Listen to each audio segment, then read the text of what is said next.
con un tic, todo desde que me desperté se me mueve la pierna. Esta semana vamos a empezar con el tema de trauma. La próxima semana es un poco más intenso, tenemos que ver ahí el politrauma, el trauma abdominal, de tórax, etc. En esta sesión vamos a hablar más del TEC, del traumatismo encefalocraneano. Igual está incluido un cachito al final que es el trauma raquimedular, sin embargo ese tema lo estuvimos conversando un poco cuando hablamos del shock. ¿Se acuerdan que un tipo de shock era de naturaleza, de esa etiología, digamos? ¿Qué tipo de shock? Neurogénico. Distributivo, exactamente. ¿Distributivo? Bueno, ¿El vamos a otro? hablar un poco de eso al final, pero nos vamos a concentrar con el TEC. En esta clase igual, en las otras secciones me he enfocado harto, como siempre igual, pero para que les quede bien claro, desde el punto de vista fisiológico, fisiopatológico, voy a hacerles como un pequeño repaso de fisiología encefálica, fisiopatología desde ese punto de vista, para que entendamos bien qué es lo que hay que ver en un paciente que presenta una lesión traumática en la cabeza. Ah, sí, pues. Y cómo priorizar los cuidados. Dice, se produce por una adecuación relativa de volumen intravascular debido a la vasoconstricción del paciente de trauma, por ejemplo, en el tema del trauma puede ser como se agregan porque el paciente de trauma involucra el manejo desde el prehospitalario. Y nosotros apuntamos, por supuesto, a la atención del paciente cuando ya está en el hospital, cuando llega a la urgencia, pero hay algunas cosas que se hacen en el prehospitalario. Este curso no está orientado a eso, sin embargo, tenemos algunos pequeños detalles. Después, cuando a los que les interesa trabajar en eso, tienen que hacer cursos específicos para ellos, para manejar mejor todo lo que se hace en el tema hospitalario. Vamos a ver entonces epidemiología, fisiología, fisiopato, el tema del manejo médico. Hay algunas cosas que nos salen en la clase también que son de como preparación de ciertos fármacos específicos que igual les voy a dar ahí los tips para que lo tengan claro. Que se usan específicamente en esta situación del TEC. Ya, en esta lámina que se adelanta un poquitito en verdad a la clase de la próxima semana, hablamos de lo que es la evaluación primaria en el trauma. Nosotros hasta ahora tenemos claro que hemos estudiado la valoración primaria, ¿cierto? Que es la herramienta XABCDE con la que hacemos una mirada rápida de cada paciente de mayor complejidad y en la que identificamos amenazas para la vida. Sin embargo, cuando trabajamos en atención prehospitalaria, tenemos el concepto también de que antes de atender al paciente hay que asegurar la escena, por ejemplo. Y eso no lo hacemos nosotros habitualmente, lo hacen los bomberos. Acordonan el sector, se encargan de extinguir algún incendio, de amagar alguna fuente de gases o de extricar el automóvil donde está atrapado la víctima para sacarlo para que nosotros después el personal de salud empecemos a atenderlo. Y cuando el personal de salud se acerca en el primer momento a la víctima de trauma, habitualmente, se hace lo que se conoce como evaluación primaria, que es una evaluación súper rápida, que son 15 segundos en la que uno en el fondo se asegura de que el paciente no esté en paro, porque tiene que responder a la valoración de la triada del paro. Si el paciente me responde, si respira y si tiene pulso. Eso se hace súper rápido. Y una vez que se confirma que el paciente sí le responde, sí tiene pulso y sí está respirando, se puede ir avanzando ya hacia, en orden rápido, a la mnemotecnia que ya conocemos, el XABCD. Y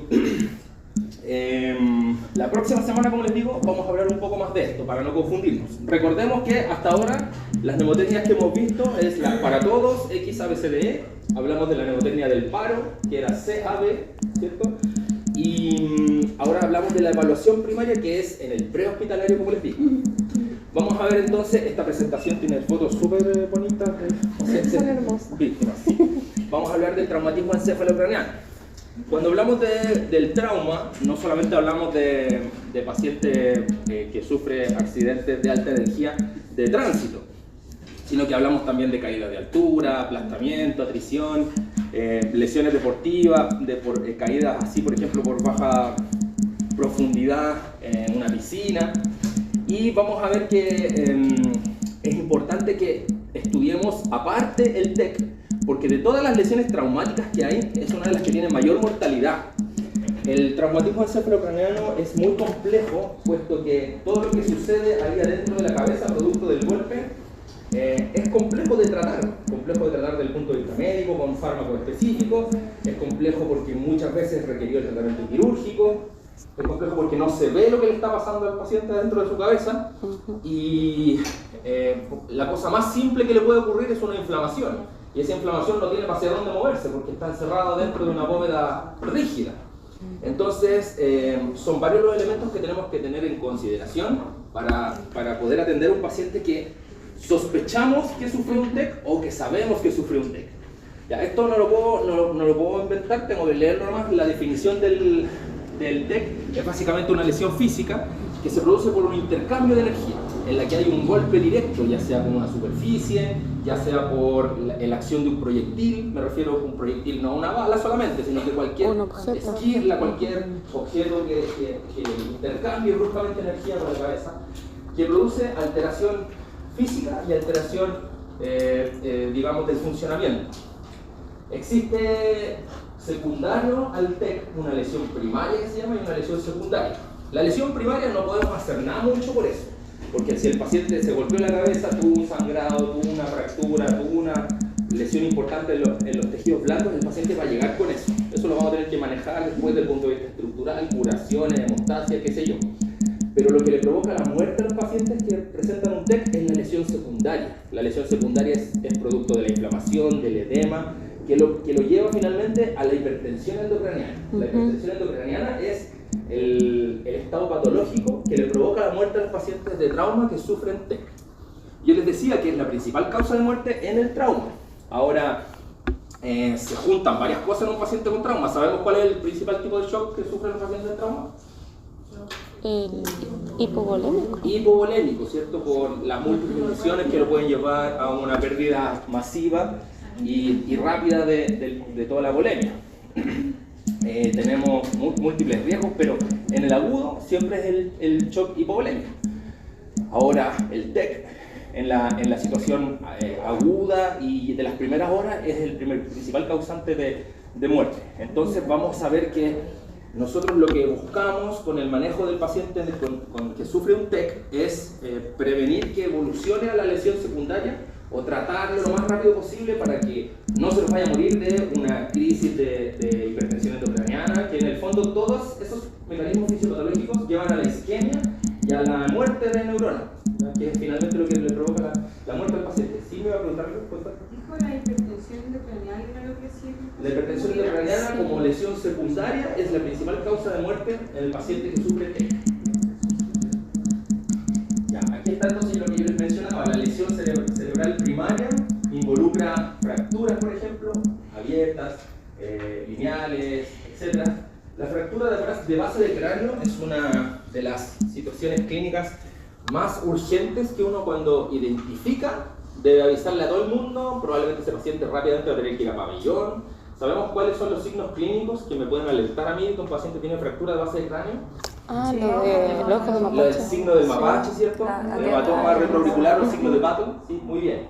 Cuando uno se encuentra con esas cosas, por ejemplo, uno tiene que saber de inmediato que nunca le va a poder poner a ese paciente una sonda nasogástrica. Si tiene sospecha de mapache, sí, es un hematoma periorbital. Porque en el fondo, si tiene una sospecha de fractura de la base del cráneo y nosotros le ponemos una sonda, la sonda se le puede ir hacia el encéfalo, ¿sí? Y podemos empeorar estas lesiones encefálicas. Bueno, hemorragias, hematomas, etc. Producto del mismo golpe, una lesión estructural principal. Luego, al evolucionar este problema, aparecen las lesiones cerebrales secundarias, que involucran varios mecanismos, ¿cierto? Pero el principal es la hipertensión endocraniana, y ahí les voy a contar un poquitito más. La verdad es que no salía mucha información, o sea, salía muy comprimida en esta presentación. Aquí está entonces lo que yo les decía, lesión primaria, lesión secundaria, y la muerte es producida principalmente por la lesión secundaria, que es la que tenemos que prevenir. Recordemos un poquitito desde el punto de vista de fisiología para ir entendiendo esto. El cerebro, para funcionar bien, sabemos que el cerebro tiene una alta tasa metabólica, ¿cierto? Se ocupa casi el 20% del gasto cardíaco y necesita para sus funciones dos cosas: oxígeno y glucosa. Hay otros tejidos, otros órganos en el cuerpo que utilizan además la grasita para alimentarse y utilizar energía, generar ATP. Pero en el cerebro no se puede porque la grasa no atraviesa la barrera hematoencefálica. Depende exclusivamente del oxígeno y de la glucosa.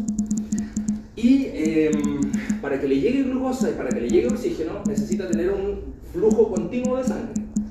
A eso se le llama la presión de perfusión cerebral. Acuérdense que todos los científicos que estudiaron estas cosas los terminaron todo transformando en fórmulas matemáticas para que nosotros lo pudiéramos entender.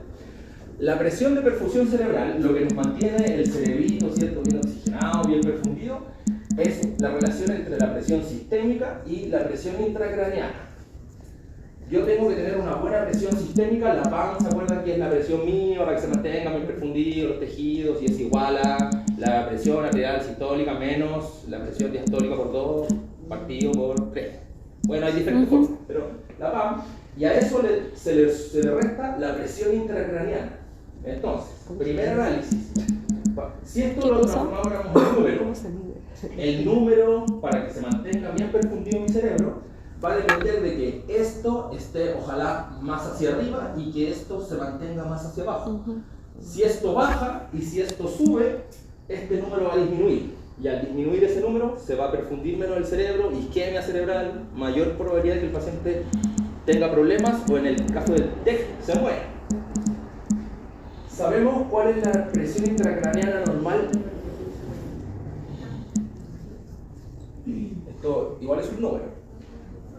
La presión intracraneana normal en promedio se habla de que bordea los 10 milímetros de mercurio.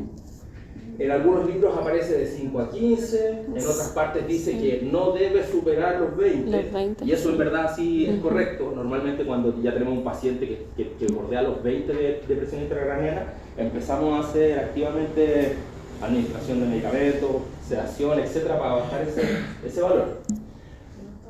¿Y la presión intracraneana de qué depende? Depende de 3 factores. Todo lo que está dentro de la cabecita. El tejido encefálico. El tejido encefálico es cerebro, todas las estructuras que están ahí. El líquido encefalorraquídeo y la sangre que está dentro de la cabeza.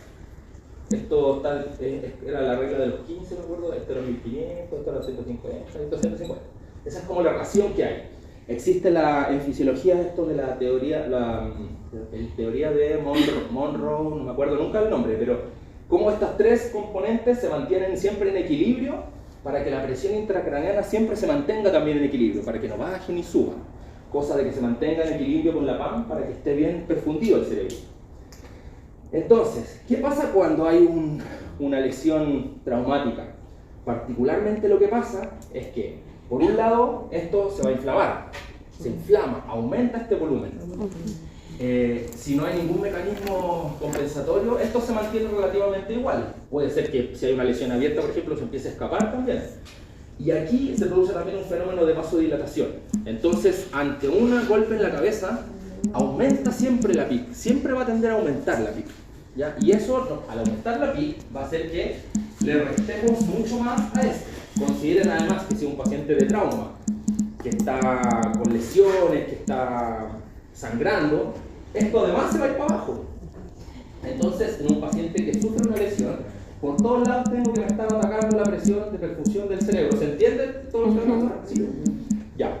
Entonces, al saber nosotros todo esto, debemos comprender que nuestro cuidado debe estar orientado a manejar la inflamación, a mejorar o tratar de controlar un poco el flujo sanguíneo hacia la cabeza, y por otro lado, tratar de mantener al paciente bien polemizado y con una presión arterial sistémica estable, para que no se nos muera y no haya evolución hacia la presión intracraneana, a la hipertensión endocraneana, perdón. Ya. ¿Qué factor es el más relevante que nos afecta aquí? El flujo aumentado hacia el cerebro. ¿Saben cómo se llama un flujo aumentado hacia un lugar semiológicamente? Hiperemia se llama. La hiperemia hacia el encéfalo es producida particularmente en los pacientes de trauma por la retención de CO2.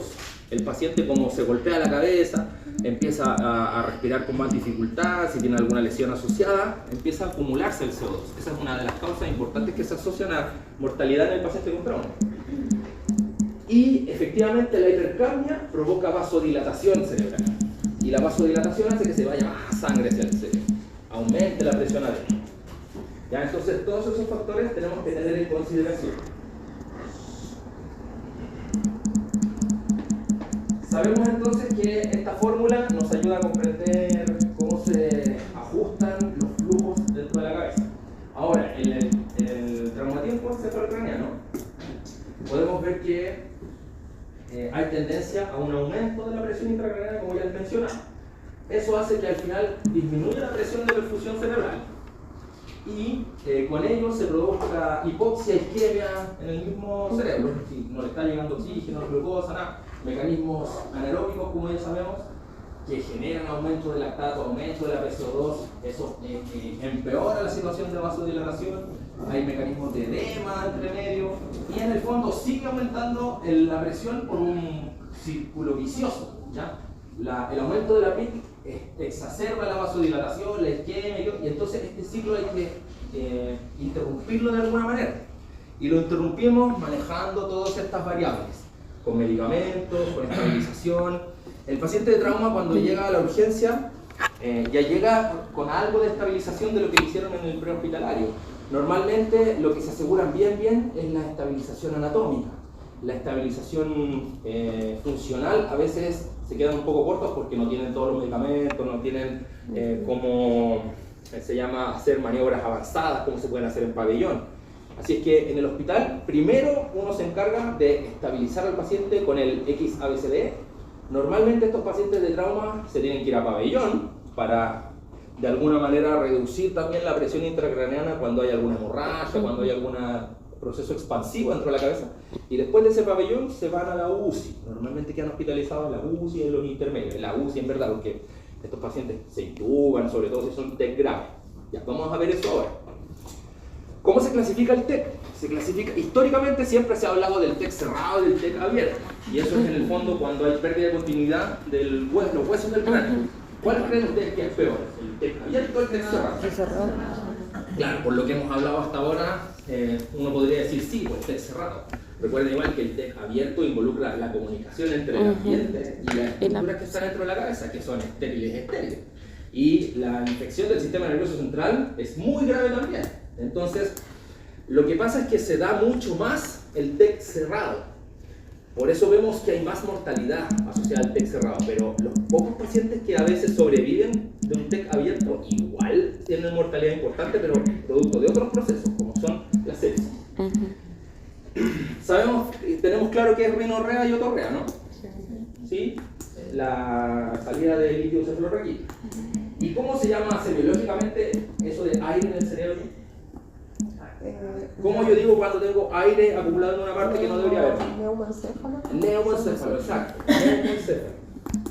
No sé por qué no le pusieron neumoencéfalo, le pusieron aire en el cerebro. Sí. En el cerebro. Sí, igual. Ya, la clasificación actual, que es la que utilizamos generalmente transversal, adulto, pediátrico, etc., es la clasificación del TEC de acuerdo al Glasgow. Si tenemos un paciente que ya tiene un Glasgow así de disminuido, ese paciente está evolucionando con un TEC grave. Y además, el Glasgow menor a 8 es indicación absoluta, sí o sí, de que hay que intubar a ese paciente. Por la razón que sea que esté con el TEC, con el Glasgow tan disminuido, ese paciente se tiene que intubar. Bueno, así es como lo manejamos, así es como está presentado en las guías del MinSal. Y recordemos un poquitito el Glasgow, ¿qué cosas evalúa? ¿Cuántas cosas evalúa? Tres. Apertura ocular. Tres cosas. Apertura ocular. Apertura ocular. Respuesta motora. Respuesta verbal. Respuesta motora. Y respuesta verbal. Acuérdense que cuando ustedes hacen una visita de enfermería, una evolución, si ustedes colocan paciente en Glasgow 12, y si no le ponen nada más, eso está malo. Tienen que ponerle paciente en Glasgow 12, puede ponerle entre paréntesis o 2 puntos. ¿Disminuido qué cosa? Porque ¿qué es lo que está disminuido? Porque después en la siguiente evaluación, o si uno le entrega a un compañero, tiene que ver cómo va la evolución de eso, para seguir haciendo un buen cuidado de enfermería. Disminuida la apertura ocular, disminuida la respuesta verbal, etc. Y recordemos además que el Glasgow es la forma objetiva de medir el estado de conciencia, mediante una escala que nos da un número objetivo. Está o cuantitativo se podría decir. A la otra evaluación de la conciencia, que es más bien cualitativa en la que yo digo mi paciente está vigil, mi paciente está confuso, mi paciente está obnubilado, mi paciente está letárgico, mi paciente está en coma. ¿Sí? Ya. Entonces así lo clasificamos. La valoración de enfermería, por supuesto, tiene que ser ordenadita, con el XABCD, como ya lo hemos discutido hasta el cansancio. Y obviamente vamos a hablar siempre cuando tratamos a un paciente en el prehospitalario. Sí, ahí están los signos. En el prehospitalario hablamos de la importancia que tiene ahí la X. Los colegas que ven a los pacientes víctimas de accidentes en la calle, ellos son los que habitualmente ven más el tema de la X. O las personas que trabajan como personal sanitario en guerras y en esas cosas. ¿Sí? Nosotros en el hospital no vemos tanto que llegue espontáneamente una persona que esté con una hemorragia masiva que lo esté produciendo una exsanguinación. Pero bueno, puede ser igual, uno no lo descarta. Ahora, el orden va a ser siempre, por supuesto, asegurar la vía aérea y asegurar la buena ventilación. En el caso ya de un paciente grave, incluso hacemos la diferencia entre decir que esté bien oxigenado y que esté bien ventilado. Ya les hablé de eso en la clase de respiratorio. ¿Recuerdan? Estar bien oxigenado involucra tener una PO2 normal y estar bien ventilado involucra tener una PCO2 normal. Bueno, en los pacientes generalmente se intuban, por supuesto, por el compromiso neurológico que tienen de la disminución del Glasgow. ¿Y qué más evaluamos en la letra D? El déficit neurológico. Las pupilas, ¿por cierto? De todo eso que está ahí, ¿qué es lo más grave? La Miosis, anisocoria. La anisocoria es lo más grave. Si usted alguna vez se encuentra con un paciente con anisocoria, tiene que avisar de inmediato a todo el equipo, ¿ya? Porque en el caso del TEC, como ya sabemos que todas las estructuras encefálicas están encerraditas ahí por una bóveda craneana, la inflamación que se produce en los tejidos no tiene hacia dónde escapar. Entonces el único espacio restante que hay es el de los ventrículos. ¿Se acuerdan que adentro de la cabecita tenemos ventrículos, que son espacios donde circula el líquido cefalorraquídeo? Y ese espacio se empieza a comprimir, existen desviaciones de la línea media y el paciente puede empezar a tener un franco compromiso neurológico que se puede asociar a la anisocoria frecuentemente. Se me había olvidado decirles que la presión intracraneana uno la tiene que medir, necesita tener un elemento que me ayude a medirla. Clínicamente se habla de la triada de la hipertensión endocraniana, que es cefalea intensa, vómitos explosivos y edema papilar. Al mirar el fondo de ojo se ve edematoso. No sé, yo alguna vez le estuve mirando a los pacientes, no caché mucho en verdad, es bien específico. Pero esa es la triada, es cefalea, vómito explosivo, hipertensión endocraniana. Porque en el fondo eso es como una guía clínica. Sin embargo, para medir la presión intracraneana en una persona hay que colocarle un captor de medición. Así como cuando medimos la PVC hay que poner un catéter en la aurícula derecha, se coloca un elemento adentro de la cabecita en el fondo para mirar para que me dé el número. Yo en estos 20 años he visto la evolución que ha tenido. Sí, mi paciente tenía eso también. Acá es como un y era más poco rudimentario, tenían esos aparatos que le apoyaban en la cabeza al paciente y le empezaban a hacer así, el hoyito, y cuando le hacían el hoyito, ahí le ponían la cuestión. Ahora existen unos como un taladro y hacen al tiro el orificio y le colocan el captor. Lo otro que se usa para medir la PIC es un drenaje ventricular externo. Cuando los pacientes tienen hemorragia o los operan de algún tumor, por ejemplo, salen siempre con un cablecito que viene dentro de la cabeza, que da hacia un receptáculo, en donde cae el sangrado, el líquido extra, qué sé yo, y tiene además otra vía que nos sirve para medir la presión. Todos esos elementos sirven para medir la presión intracraneana. Ya, perdón, me fui por la tangente, volvamos a la letra E. La letra E también es importante en el caso del TEC, porque a veces no nos explicamos cuál es la causa del problema respiratorio, no se ve a ciencia cierta ahí mirándolo por encima al paciente que esté comprometido de forma muy importante, pero resulta que lo descubrimos, lo giramos, le miramos la espalda y ahí tiene asomado así el mango del cuchillo que tiene enterrado en la espalda. Hay que hacer, esa es una evaluación rápida, ¿se acuerdan? Que es desnudarlo y mirarlo por encima, mirarlo por el otro lado y punto. Después viene la evaluación secundaria, en la valoración secundaria, digo, más específico. Pero esa puede ser una causa de un neumotórax que a su vez esté provocando compromiso neurológico y que empeora todo este tema que ya les hablé.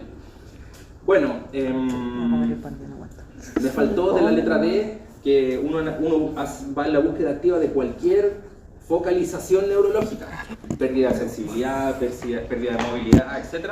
O recordemos que puede presentar convulsiones el paciente. Cualquier tejido que transmite energía, o sea, electricidad, digamos, como es el corazón y como es las neuronas, en el fondo, al producirse una inflamación importante, esos mecanismos fisiológicos normales se ven alterados y ya les como. En el corazón se producen arritmias que pueden llevar al paciente a la muerte. Y en el cerebro se altera la comunicación entre las neuronas y se pueden provocar cuadros convulsivos, que pueden ser simples, ¿cierto?, generalizados, tónico-clónico, o llevar al paciente hasta un estatus convulsivo. Así que todas esas cosas se deben descartar. Bien, ¿vamos bien hasta ahora? Sí. ¿Sí? Ok.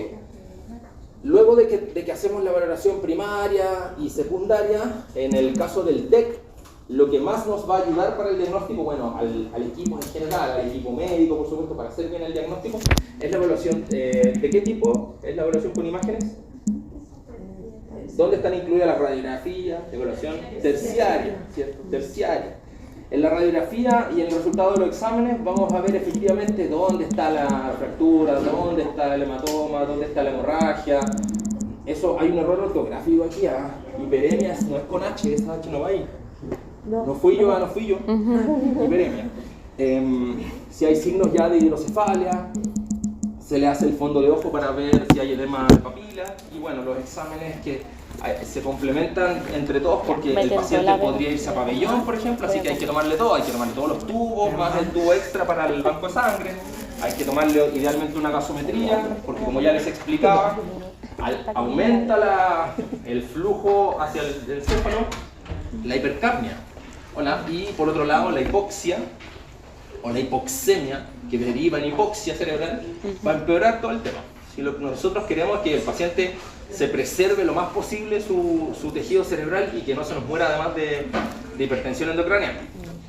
Ya, tenemos entonces diagnósticos, etiquetas de diagnóstico de enfermería. La más importante en el caso del TEC, por supuesto, es la de arriba, porque ¿qué se va a alterar siempre en el TEC? La perfusión cerebral, mediada por cualquiera de estos mecanismos. Será importante entonces que el paciente esté bien perfundido y tenga una presión arterial lo más normal posible. Sí, de hecho debería estar ojalá un poquitito hipertenso al principio, porque eso nos asegura una buena PAM para mantener bien perfundido el cerebro. ¿Qué cosas tenemos que hacer para disminuir la PIC? Porque ahí en adelante vienen, dice también para mi gusto, yo soy bien crítico de las presentaciones, en verdad. Cuando llegan a mis manos las destruyo y las hago de nuevo. Aquí dice cuidados de enfermería, pero estos son cuidados de enfermería, esos son objetivos. Asegurar, mantener, son objetivos, no son cuidados de enfermería. Porque yo digo asegurar una reanimación precoz y óptima, pero ¿a través de qué cuidado? Aplicando el ABCD continuamente, interviniendo cuando encuentro una amenaza para la vida, específicamente la que sea que encuentre. Asegurar ventilación y oxigenación, para eso tengo que tomarle el gas, apurar el resultado, verlo, interpretarlo, mostrárselo al médico. Aumentar la cantidad de oxígeno que le doy al paciente, no sé, decirle al médico, oye, se le está acumulando la PCO2 para que le vaya a perillar el ventilador y ajuste eso para que no se eleve por sobre los 45 la PCO2. Mantener una PIC menor a 20, ya, pero ¿cómo mantengo una PIC menor a 20? A ver, las cosas que se pueden hacer para disminuir la PIC. Nosotros como enfermeros, ¿qué cosas podemos hacer? Podemos, sí, muy bien, la posición es una cosa básica. Los neurólogos, los neurocirujanos siempre le ponen como indicación ahí, paciente con la cabeza en la línea media a 30 grados, porque la idea es que en el fondo, al estar un poquitito elevada la cabeza, la gravedad va a ayudar a que se drene líquido, y al drenar líquido voy a disminuir un poquitito en el fondo los mecanismos que aumentan la presión intracraneana. A veces eso no es suficiente, por supuesto, pero siempre lo ideal es el posicionamiento como primera maniobra. Luego tenemos que al paciente idealmente hay que tenerlo sedado. Uno que ya ha visto 3.000 pacientes con medición de la presión intracraneana, ya tiene claro que es un factor sumamente sensible en el paciente. Uno entra, abre la puerta nomás de la unidad y el sonido que se produce, el paciente, si no está bien sedado, se eleva de repente así. Está tranquilito en 8, en 7 la PIC y de repente por un ruido nomás, ¡pah!, le sube a 25. Entonces uno tiene que asegurarse de que el paciente esté bien sedado por un lado. Confirmar que el paciente está tranquilito, sedado. Nosotros me acuerdo que cuando estaban haciendo el tema este de las rondas médicas, no es que los médicos a veces se juntan todos y van viendo paciente por paciente, ahí iban a ponerse al lado de la unidad del cabro chico que estaba con un TEC grave, bla bla bla bla bla, y el paciente todo el rato sonaba el monitor, ting, ting, ting, porque estaba la PIC hacia 30. Uno va así como que, oye, ya, pues 2 dedos de frente, váyanse a hablar para allá. Les poníamos letreros así como silencio, paciente con TEC grave. Y esas son cosas que tenemos que hacer nosotros para cuidar a nuestros pacientes. Cuando tenemos que hacer algún procedimiento, por ejemplo, como aspirar las secreciones, eso también le eleva así, pero uno le ve así 40 la PIC, parece que se le van a salir los ojos al paciente, de tan elevada la PIC. Hay que llevar un bolito de sedación extra. Bueno, obviamente uno lo conversa con los médicos, por supuesto, para las indicaciones, pero hay que pasarle un bolo extra de sedación. Y existe, para las crisis de hipertensión endocraniana, el tratamiento histórico que siempre se utilizó fue el manitol. Que ahora ya como que no sé, yo no he visto que se use para nada más que para la hipertensión endocraniana, el manitol. Y lo que usamos harto también es el suero hipertónico, el NaCl al 3%. Estos dos medicamentos son fluidos en el fondo, generan de forma abrupta, muy brusca, una diuresis osmótica, pero en el fondo a nivel del cerebro lo que hacen es que al pasar por ahí ese líquido arrastra todo el agua de dentro de las células y pasa de largo por la sangre, se va hacia el riñón. Entonces reduce de forma rápida el fluido hacia la cabeza y el volumen de los tejidos, que son dos elementos que aumentan la PIC, ¿sí? Entonces uno le tiene que consultar al médico de cuánto le puedo pasar bolitos de NaCl. De hecho, en las primeras horas los pacientes graves con TEC, a veces los tenemos incluso con un par de horas con una infusión de suero hipertónico. Pero después ya no le podemos estar dando tanto sodio tampoco, no vamos a dejar hipernatremia al paciente. Le tenemos que pasar solamente bolos cuando se le dispara la PIC. ¿Cuál es la presentación que ustedes conocen de cloruro de sodio como electrolito concentrado? No tengan un suero fisiológico. Acuérdense que es típico, a todos los pacientes le preparamos glucosa con electrolito y utilizamos NaCl y KCl. El NaCl, ¿qué presentación trae? La respuesta espontánea que esperaban. No, eso es suero fisiológico. Las dos son eso es lo que tienen que preparar todos los días para sus pacientes. De donde sea, con suero glucosado con electrolito. Al 10%, NaCl al 10%, que antes había de 20 ml, de 10, ahora las pueden llegar son de 10 ml. Me estaba viendo en el laboratorio y decía que me acordaba del título de Zafra que le ponen en NaCl al 10%. Pero a mí el médico me pide que le pase bolos de NaCl al 3%. Chiquillos, perdón, a todo esto no está en la clase, no se los voy a preguntar en la prueba, pero igual yo creo que es importante. No, está bien, sí. Esto se llama suero hipertónico. Cuando les hablen de suero hipertónico es NaCl al 3%. Entonces, ¿qué relación matemática tengo que hacer yo? Cuando yo voy diluyendo un medicamento que está bien concentrado, le voy disminuyendo el porcentaje. Por ejemplo, si tengo que preparar 50 ml, a ver, ya, este es el medicamento que yo tengo, ¿cierto? NaCl al 10%. Si me piden preparar NaCl al 5%, la mitad de esta concentración, yo lo que tengo que hacer es dividirlo por 2. Por ejemplo, me indican 100 ml. 100 ml lo divido por 2, yo voy a obtener 50. Eso quiere decir que tengo que mitad de mitad. La mitad es de el sodio hipertónico, o sea, el electrolito concentrado, y la otra mitad con agua. Con agua no. Vamos a destilar este. Y al hacerlo mitad y mitad, me va a quedar NaCl al 5%. ¿Se entiende? Si yo lo diluyo con partes iguales, del 10% va a bajar al 5%. Pero ahora lo que a mí me piden es el 3%. No queda exactamente al 3%, queda al 3,3%. Lo que yo tengo que hacer es, si me indicaron los mismos 100 ml, pero de suelo hipertónico, lo tengo que dividir por 3. Y la cantidad que me da es, ¿sabes? ¿Cierto? 33,3. Entonces, yo lo que voy a tener es, correcto, es que tengo que hacer 1/3 y 2/3. 1/3 es con NaCl al 10% y los otros 2/3 son con agua. Y así le bajo el porcentaje al 3, bueno, es al 3,3, pero le bajo al 3%. Y con eso obtengo el suelo que me están pidiendo. La cantidad que sea que me pidan, la divido por 3. Ese resultado que me dé es lo que tengo que sacar de esta ampolla.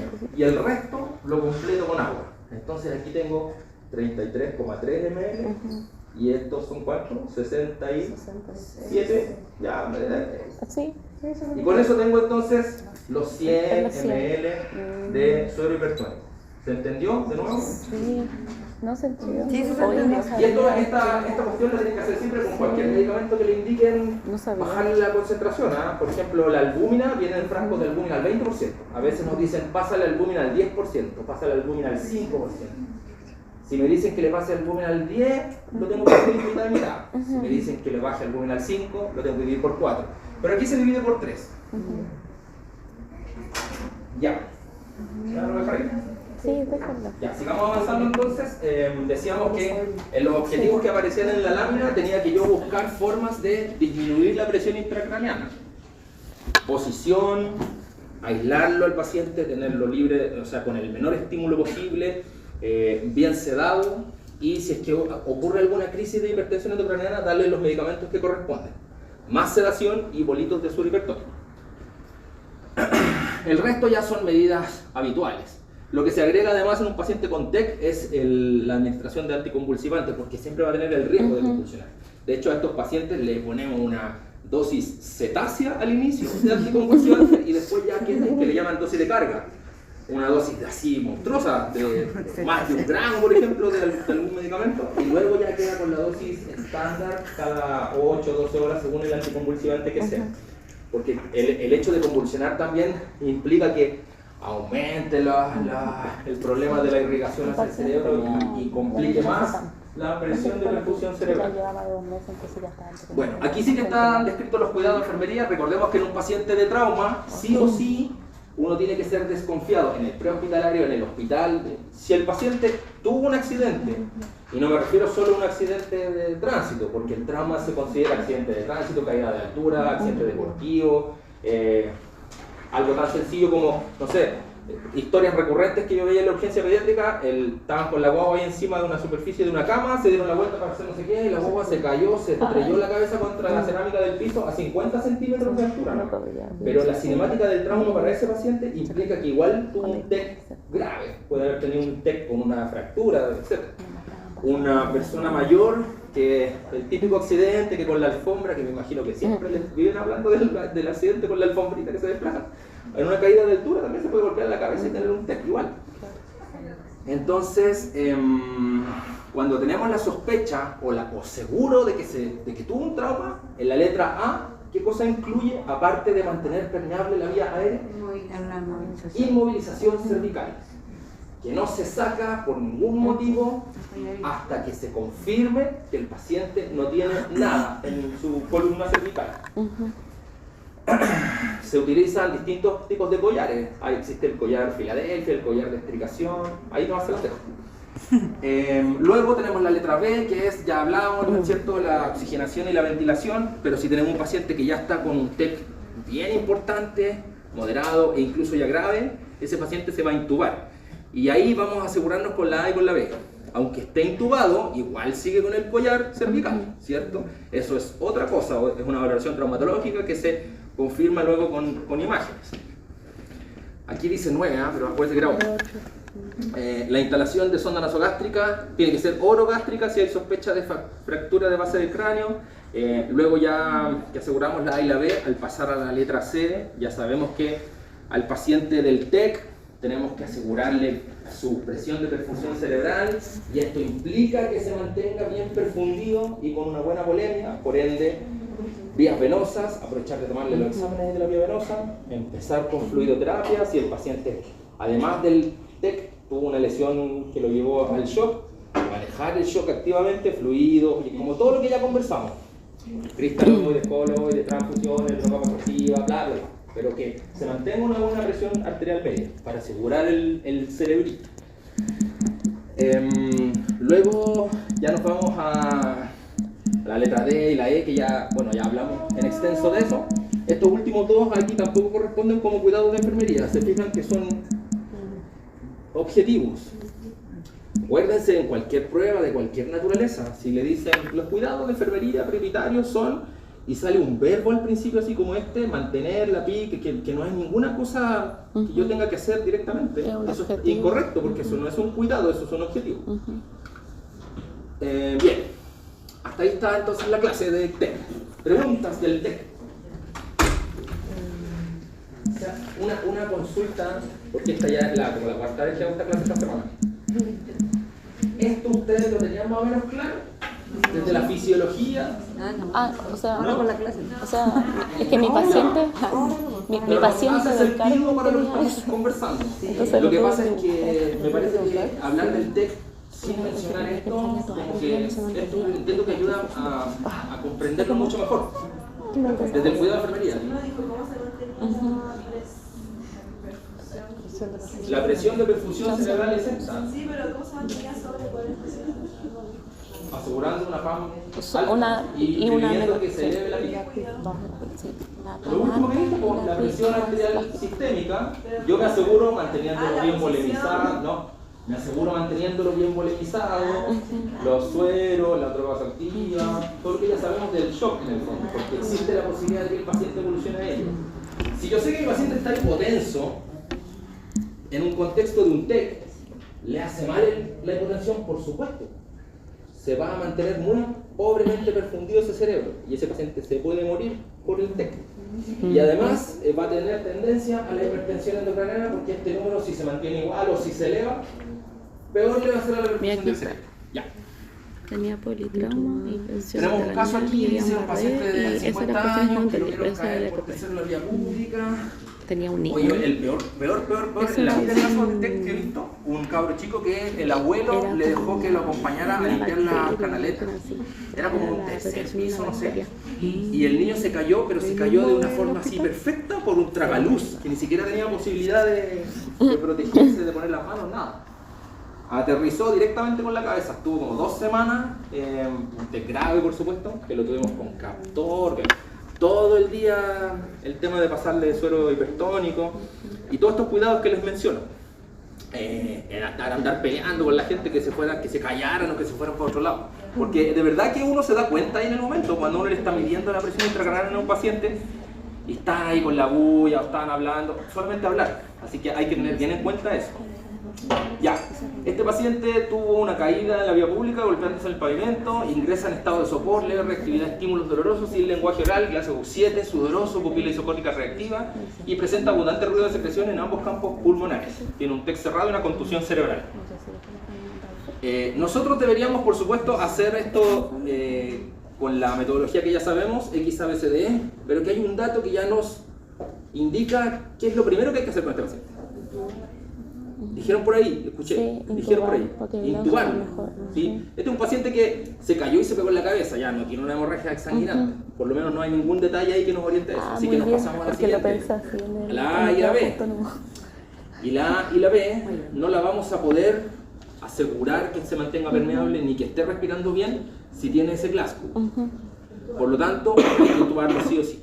Y ese paciente, nosotros en el fondo, acuérdense que como enfermeros, nuestro cuidado es asistir la intubación. Asistimos la intubación y lo dejamos estabilizado ahí al paciente.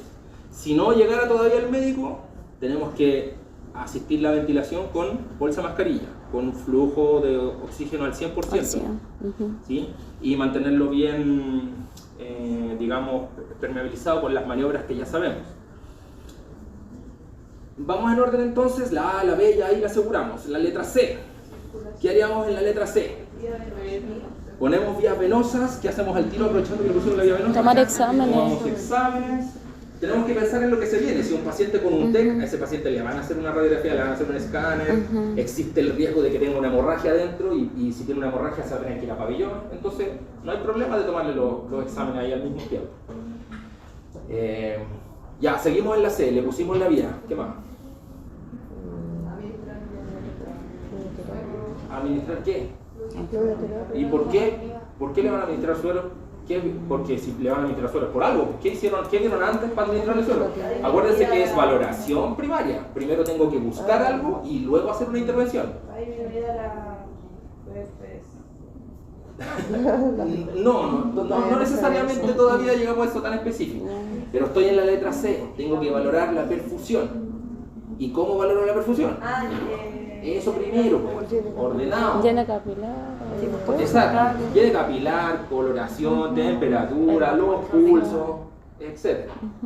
Si veo que mi paciente está hipoperfundido, ya, ahí tomamos la decisión con el equipo de la fluidoterapia, cristaloide, coloide, bla, bla, bla. Bien, la letra siguiente, la letra D. Ya tenemos que tener Glasgow 7. Sí.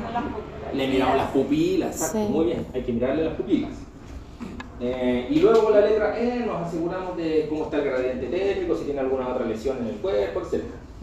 Esto es rápido, así que pasamos rápidamente a la valoración secundaria, un examen físico completo, si es que viene con familiares o con acompañantes, sample y signos vitales, y qué más, conectarlo al monitor.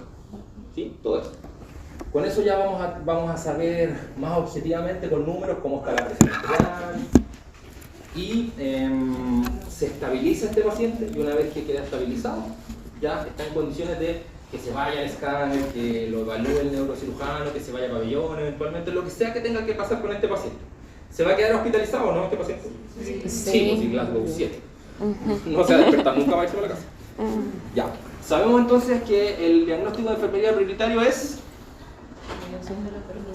Perfusión. ¿Quién viene alterado? Perfusión. Cerebral. Sí. Ya. Y la valoración inicial ya la vimos, y los cuidados de enfermería ya lo tenemos claro. Vamos ordenaditos, ¿cierto? Siempre vamos ordenaditos.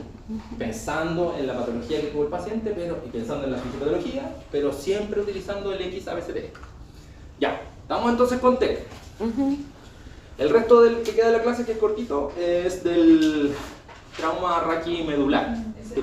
Que como les decía al principio, nosotros hablamos un poco de esto cuando hablamos del shock, en el shock distributivo. Las tres causas del shock distributivo eran, la más importante, lejos la más importante del shock distributivo es la sepsis. La sepsis es la más importante. En segundo lugar está alergia. Y tercer lugar el shock neurogénico por trauma raquimedular. Esto es claramente de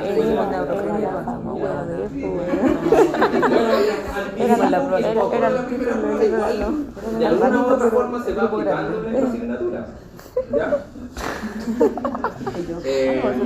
Aquí dice que este paciente, bueno, imaginémonos que era un paciente que estaba conduciendo y de repente le llegó un tortazo, el auto de atrás lo golpeó en un accidente de alta energía posterior y tuvo ese movimiento. ¿Cómo se llama ese movimiento?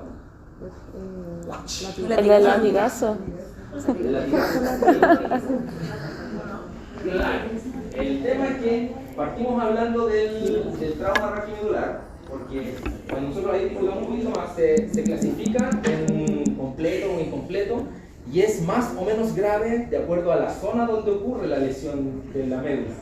Aquí obviamente estamos hablando de la columna cervical. Si se produce una lesión en la columna cervical, todo hacia abajo ya se va a comprometer. ¿Sí? Entonces es importante que en un paciente de estas características se haga la inmovilización cervical sí o sí. Sí. Yo me acuerdo que una vez iba caminando por Santa María, caminando por Santa María cerca de Pionono, y había un rato antes se había producido una colisión ahí, no sé, en un taxi con otro auto, y la gente en su desesperación, no sé, del momento, estaban tironeando hacia a la persona tratando de sacarlo por la ventana. Uno dice así como, puta, qué complejo, porque están las ganas de ayudar, pero la lesión iatrogénica que le puede provocar a un paciente por no saber si tiene una lesión cervical puede empeorar el problema. Entonces, bueno, y yo eso lo vi de lejos, así que tampoco me metí mucho en verdad. Ya no había nada mucho que hacer si ya lo estaban tironeando entero. Los gringos, por ejemplo, son súper cuadrados con esto. Eso también yo lo vi alguna vez. Me acuerdo en alguna ciudad en Estados Unidos, un golpecito así, ni siquiera de alta energía, en un accidente automovilístico. Y lo detenían en el auto, no, tienes que esperar a que lleguen a la persona que iba manejando, a la que le golpearon el auto, no bruscamente.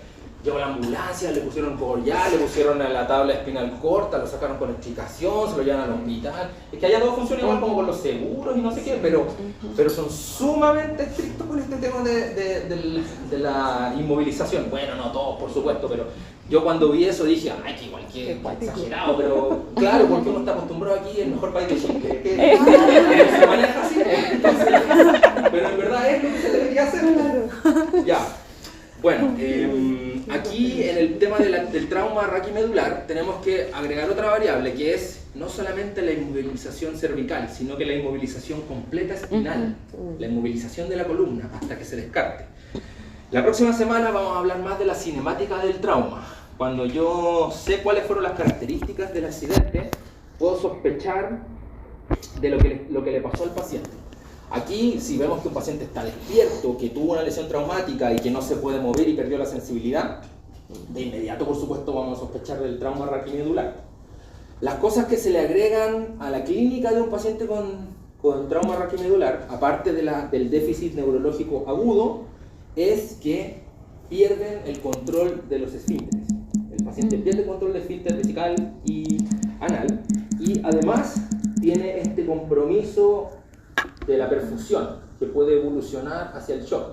Entonces, cuando tenemos todo eso en la clínica de un paciente, claramente estamos viendo un shock distributivo de origen neurogénico, que se maneja también de forma súper específica, porque este paciente no tiene enfermo el corazón, no tiene naturaleza cardiogénica, no tiene falta de volumen, porque si no tuvo ninguna lesión traumática secundaria, un sangrado, qué sé yo, no le falta el volumen. El problema es que el cerebro no está logrando enviar la información a los vasos sanguíneos para que se mantengan contraídos con la normalidad que se requiere. Entonces se produce una vasodilatación masiva. Estos pacientes normalmente lo que tenemos que hacer es acelerar el inicio de drogas vasoactivas. Ese es el tratamiento para el trauma raquimedular. Por supuesto que si necesita fluido se le da igual y toda la cosa, pero es como de libro en el fondo. Trauma raquimedular, shock neurogénico, aumentar la velocidad para llegar rápidamente a la administración de drogas vasoactivas. Ya, entonces aquí la definición es la misma, ¿cierto? Intercambio de energía, producto de lesiones traumáticas que va a comprometer en alguna parte la médula espinal y que puede traducirse en lesión neurológica aguda. Es importante considerar lo que les decía también, la inmovilización espinal. Ustedes van a tener un laboratorio que lo generamos este año, que es el laboratorio de movilización e inmovilización del paciente de trauma, que puede parecer relativamente simple, pero en ese laboratorio les enseñamos el orden en el que tienen que poner el collar, cómo inmovilizar al paciente, los laterales, las tablas, cómo mover al paciente para mirarle la espalda, porque no se llega y se hace eso, o hay que hacerlo en equipo, de forma de bloque. Así que eso lo van a ver en un laboratorio. ¿Cómo se clasifica esto? Como les decía, completo o incompleto. De esto depende la gravedad y el pronóstico además del paciente, porque el trauma raquimedular completo se pierde por completo la función sensitiva y motora, y es muy poco probable que tenga recuperación ese paciente. En términos de rehabilitación va a ser más complejo, incluso de muerte en la etapa aguda, muy mal pronóstico. Si el paciente en cambio preserva todavía alguna función neurológica, es posible, existe la posibilidad de que tuviera alguna recuperación, pero también va a depender de cómo se manejó ese paciente, si se inmovilizó de forma correcta, si se hizo una reanimación con fluido, con droga vasoactiva, todo lo que hemos conversado. Así que peor es el trauma completo. Y esto también ya lo dijimos, mientras más arriba sea la lesión, más compromiso va a haber. El paciente básicamente con lesión en la columna cervical va a quedar, ¿cómo es el término? Si no puede mover las cuatro extremidades. Tetrapléjico, ¿cierto? Sí. Y se mezclan ahí todas las lesiones neurológicas que puede presentar, pero básicamente la tetraplegia. Estas son las vértebras. ¿Qué vértebras son esas? Son las cervicales. ¿Y cuántos grupos de vértebras existen en la columna? Hasta el... Cervicales, después ¿cuáles vienen? Torácica, cervicales, torácicas, lumbares y sacra. Ya. Que andaban guateando por ahí el otro día la respuesta. Ya, es por eso que es importante saber esto, porque en los informes el médico no le coloca una lesión en la vértebra cervical, le ponen así C5, ¿no? Cuando a los niños lo operan de escoliosis le ponen cirugía de C3 a L4, no sé. ¿Ya? Bueno, entonces yo les decía que aparte de la afectación neurológica está el tema de la relajación de esfínteres. ¿Ya? Mientras más arriba es el problema, tetraplegia, ¿cierto? Paraplegia y así a medida que va disminuyendo. Pero como que los tres componentes en un trauma raquimedular grave son el déficit neurológico agudo, la relajación de esfínter y la evolución hacia el shock de naturaleza distributiva. Lo mismo que hemos conversado ya en el TEC, evaluación con XABCDE, luego la valoración secundaria, y la que es más relevante en términos del diagnóstico es la valoración terciaria, con imágenes de laboratorio, con imágenes de radiografía o TAC, y que por supuesto hay que asegurar que el paciente esté estable antes de pasar a la valoración terciaria. Es paciente que también probablemente tenga que ir a pabellón, por eso hay que tomarle igual todos los exámenes, lo mismo que hablábamos en el TEC. Diagnósticos de enfermería, aquí se mezcla el tema del paciente que está cursando con un déficit neurológico obvio, que puede estar evolucionando al shock, que está con dolor si tuvo un trauma, pero aquí también se le agrega el gran compromiso lábil emocional que puede tener el paciente, porque en el fondo no se puede mover, no tiene sensibilidad y está tetrapléjico. Yo me acuerdo que les conté de ese cabro como de 17 años que estaba haciendo parkour y saltó así como de altura, y la cinemática de su trauma hizo que se distribuyera la energía y tuvo una lesión cervical y quedó tetrapléjico por eso. ¿Parkour se dice? Sí. Entonces, una situación de esa naturaleza lo llevó a terminar tetrapléjico. Bueno, a lo mejor tuvo alguna rehabilitación, no lo sé, pero en el agudo fue terrible. Y la persona en el fondo ahí está despierta. Si es que no tiene un mayor compromiso de conciencia, uno tiene que tratar de ahí apoyarlo en el momento, que su familia ojalá esté cerca de él, y aparte de todas las otras cosas que él quiere haciendo. Bueno, el compromiso medular por supuesto también va a afectar la perfusión, puede afectar la respiración, así es que ahí uno tiene que evaluar según cómo está su paciente, va a tener que priorizar el diagnóstico. El dolor, bueno, acuérdense que esto, no sé, yo no comulgo tanto con ese diagnóstico, igual es ideal colocar, no sé, alteración del gasto cardíaco por déficit, no sé, o mejor colocar alteración de la perfusión sistémica, eso es más adecuado. Ya, todo paciente inconsciente debe ser manejado como si tuviera un trauma de columna, vale decir, inmovilizar, con tabla espinal completa, con inmovilizadores laterales, con inmovilizador cervical.